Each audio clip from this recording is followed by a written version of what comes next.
મિત્રો આજે એક બહુ સમાજમાં વિચિત્ર ગણાય એ રીતેની એક બીમારી છે જેમાં એવું કહી શકાય કે શરીર પર જીવડા ફરતા હોય છે એવું લાગતું હોય છે ક્યારેક, અને જે દેખાતા ન હોય, ખાલી જે દર્દી હોય એમને એ વસ્તુનો અનુભવ થતો, બીજા લોકોને દેખાય નહીં. ફક્ત જે વ્યક્તિ હોય જેને તકલીફ હોય એને જીવડાઓ દેખાતા પણ હોય છે શરીરમાં, એનાથી ખંજવાળ પણ આવતી હોય છે. એવી એક બીમારી હોય છે. આ બીમારી ઘણી વખત સમાજમાં રેરલી દેખવા મળતી હોય છે. એટલે માની લો કે આપણે એવું કહી શકાય કે લાખોમાંથી 1-2 જણને આવી થાય, એટલે બહુ ઓછા લોકોના બાબતમાં ખબર હોય છે. આજે આવા જ એક 80 વર્ષના દાદા આપણી પાસે આવેલા છે, જે એમના સન સાથે આવેલા છે. તો એમને શું તકલીફ થઈ હતી જેના વિશે આપણે થોડી હિસ્ટ્રી જોઈશું. અને બીજું કે જે દર્દીને તકલીફ થતી હોય છે તેમને કેવું અનુભવાતું હોય છે, પરંતુ એ બીજા ડૉક્ટરો કે ઘણી વખત એમના સગાવાલાને પણ એ વસ્તુ સમજમાં નથી આવતી, કેમ કે એમનો વિષય નથી હોતો. એટલે ઘણી વખત મોટાભાગના કિસ્સામાં એવું થાય કે આવી તકલીફ જ્યારે પોતાના કુટુંબના કોઈ વ્યક્તિને થાય ત્યારે બીજા જે નજીકના લોકો છે, સગાવાલા છે, એમને ચામડીના ડૉક્ટર પાસે લઈ જતા હોય, એમના રિપોર્ટ કરાવતા હોય, ચામડીના ડૉક્ટરનો ઓપિનિયન લેતા હોય. તો ચામડીના ડૉક્ટર ક્લિયર કહેતા હોય છે કે ચામડીમાં એવી કોઈ તકલીફ નથી, પરંતુ જે વ્યક્તિને આવી તકલીફ હોય છે એમને શરીર પર જીવડા ચડવા, જીવડાથી કરડતા હોય એવું લાગતું હોય છે. ક્યારેક એ જીવડા દેખાતા પણ હોય છે, પણ એ બીજા વ્યક્તિને દેખાતા નથી. આપણે એમના સાથે આવેલા છે, જે દાદાની સાથે એમના દીકરા થાવ છો એમને.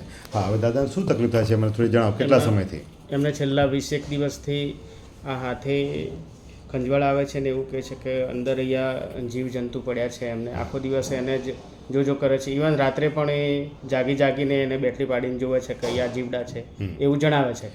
બીજું કશું સ્કિન પર દેખાતું તમને નથી દેખાતું? એમને દેખાય ખરા? એમને દેખાય એવું કહે છે. એ પકડીને બતાવે ખરા ક્યારેક? દેખો આ છે, પકડીને બી બતાવે આમ કે આ જો આ છે, પણ તમને ન નહીં દેખાતા. એ પોતે એવું કહે છે મને દેખાય છે. હા.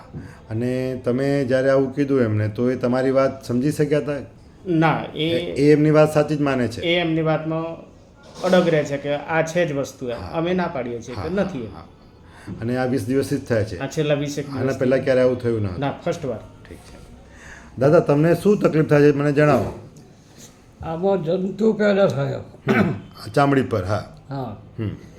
અને છેલ્લા 15-20 દિવસથી છે. એમ કે પહેલાં મલમ લગાવીએ અને મટી જાય ને બાદ ચાલુ થઈ જાય.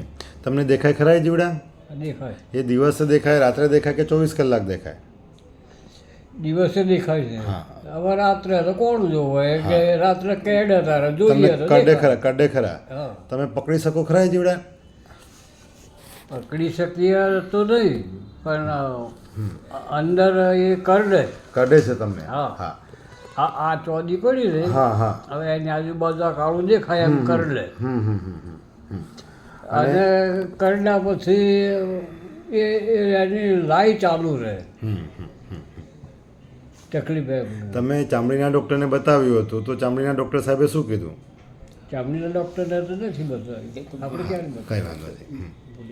હા, ભૂલી પણ જાય છે એમાં. એ ભૂલી જાય. હા. ચામડીના ડૉક્ટરે બતાવ્યું અમને તો એ સૂકી ત્વચાને લીધે શિયાળામાં ખાસ થોડું અસર રહે, ત્વચા સંવેદનશીલતા ગુમાવે, એટલે એવું લાગે. એમને મોઇશ્ચરાઇઝિંગ ક્રીમ ને ગોળી આપેલી, એનાથી ત્વચામાં તો કોઈ પ્રોબ્લેમ છે. એમની યાદશક્તિમાં તકલીફ રહે ખરી? યાદશક્તિ જેમ કે હમણાં નજીકનું ભૂલી જાય. હા, નજીકની વસ્તુ ભૂલી જાય કે ક્યારે ખાવા આપ્યું કે ક્યારે, એવું થાય ખરું? હા, એવું થાય છે. એવું થાય છે. જૂની વસ્તુ યાદ હોય પણ અમારે જૂની યાદ હોય પણ ચા પીધી હોય છતાં એ ભૂલી કલાક પછી કે આજે ચા બનાવો. એવું કેટલા વર્ષથી થાય છે? એવું આ ખાલી 6-1 મહિનાથી. મિત્રો, આવી એક બીમારી હોય છે જે ખાસ કરીને કોઈ પણ ઉંમરમાં થતી હોય છે.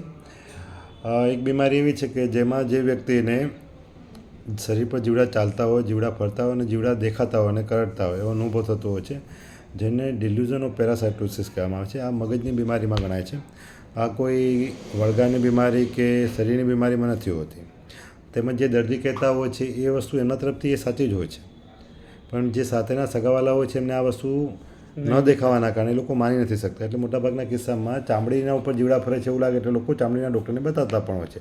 એમાં કંઈ ખોટું નથી, પરંતુ આ સ્પેસિફિક ન્યુરોસાયકાટ્રી એટલે કે મગજના અને માઇન્ડના રોગો સાથે જોડાયેલી તકલીફ છે. બરાબર છે. આમાં બ્રેઇનના ઓર્ગેનિક કન્ડિશનમાં કહેવામાં આવતું છે. ખાસ કરીને આપણે એવું કહીએ કે મોટી ઉંમરના જે લોકો હોય, જેને ડેમેન્શિયા નામની બીમારી હોય, એવા લોકોમાં પણ થાય. ક્યારેક અમુક જાતના ડ્રગ્સ લેવામાં આવતા હોય છે. ત્યાં પણ કોકેન જેવી ડ્રગ્સ લેવામાં આવે ત્યારે પણ આવા લક્ષણો ઊભા થતા હોય છે યંગસ્ટરમાં, કે જે લોકો નશો કરતા હોય છે ત્યારે પણ.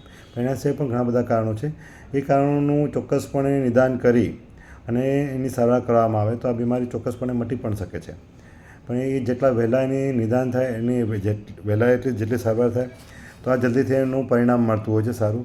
નહીં તો આ કિસ્સામાં ઘણી વખત વ્યક્તિઓ ખંજવાળના કારણે આખા શરીર ઉપર કૂચેડા પાડી દેતા હોય છે ખંજવાળીને. બીજું કે બીજા લોકો નથી સમજતા એમ કહીને ફ્રસ્ટ્રેટ પણ થઈ જાય છે કે ઘરના લોકો અમને મારી તકલીફને સમજી નથી શકતા. કેમ કે આવા કિસ્સામાં એમને જીવાણુ દેખાતા પણ હોય છે, જીવાણુનો અનુભવ પણ થતો હોય છે અને કરડતા હોય એવું પણ લાગતું હોય છે. હવે આ કિસ્સામાં બીજા ઘરના કુટુંબના જે લોકો છે એ જ્યારે દેખી ન શકવાના કારણે એ એમની રીતે સાચા હોય છે એટલે સ્વીકારી નથી શકતા. એટલે ક્યારેક એ સાયકોલોજીકલી પણ તૂટી જતા હોય છે. પણ મિત્રો આ બીમારીની સારવાર ચોક્કસપણે હોય છે. ખાસ કરીને તમારા આજુબાજુના કોઈ પણ ન્યુરો કન્સલ્ટન્ટ સાયકાટ્રિસ્ટ હોય તો તમે એમને બતાવો અને દવા કરાવશો, તપાસ કરાવશો અને યોગ્ય નિદાન કરાવી અને એની સારવાર કરાવશો તો ચોક્કસપણે આ મટી જાય છે. Thank you.